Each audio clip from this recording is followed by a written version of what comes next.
Welcome to this video. Today we'll guide you through on how to restore all tabs in Chrome. So sometimes you might have mistakenly closed some tabs and you want to restore them. So I'm going to show you different methods on how to restore them.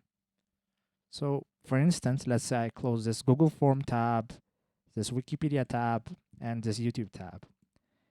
So to restore them, the easiest method is to use the shortcut Ctrl-Shift-T.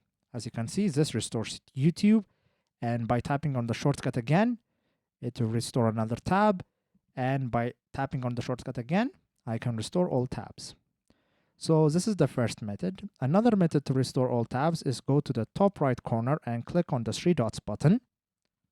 Once you're here, you'll see a list of options, and one says history. Hover over history and it will open another list of options, and click on the option that says history.